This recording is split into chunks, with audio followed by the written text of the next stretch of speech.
Here's my audience. Shalom.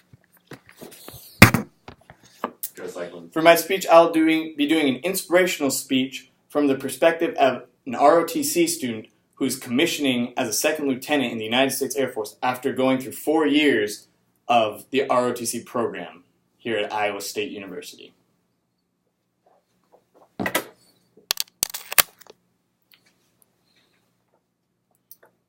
Hello and welcome to our distinguished guests, cadre members, and the class of 2018.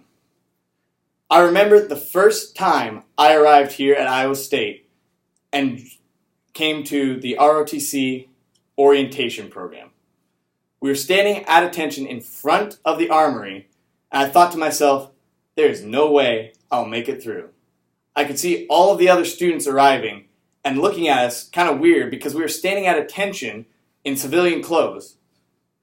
Fast forward a few weeks, and I was thinking to myself, this program's pretty cool. PT's not that bad, and the people seem to be really nice.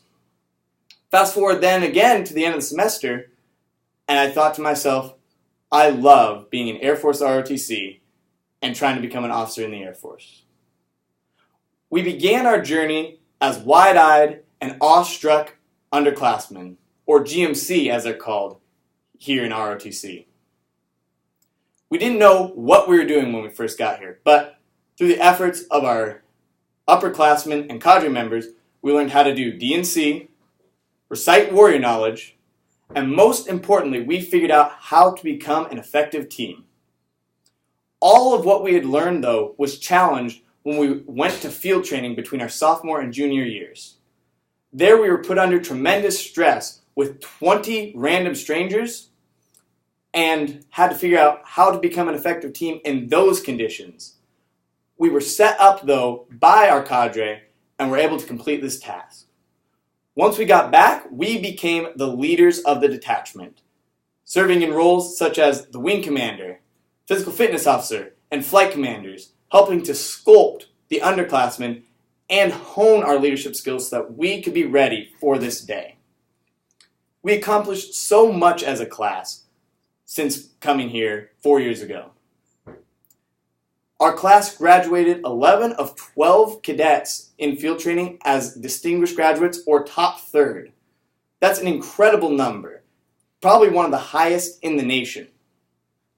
We also learned how to be effective wingmen with each other, and because of this won countless awards for our ability to come together and accomplish tasks. We completed hundreds of hours of community service and have, again, sculpted the next cycle of cadets that are going to take our spot and become the next generation of Air Force leaders. Now, our accomplishments should not stop here, and they won't. Many of us are going on to become personnel officers, combat systems officers, and even pilots. But our most important job after we leave here is to be leaders of airmen in the United States Air Force, and we are prepared to do this. We are not going to forget the core values of integrity first, service before self, and excellence in all we do. And we will strive to make this Air Force better when we retire than what it is right now. Our time here has seemed brief, but it is okay to come to an end. We all learned the 4 stages of team building: forming, norming, storming, and performing. But I think a 5th one was left out: a journey. Every great team has to come to an end. And it's bittersweet, but I have been honored to be a part of this great team. However, it is now time for us to head off on our own and go off into the wild blue yonder.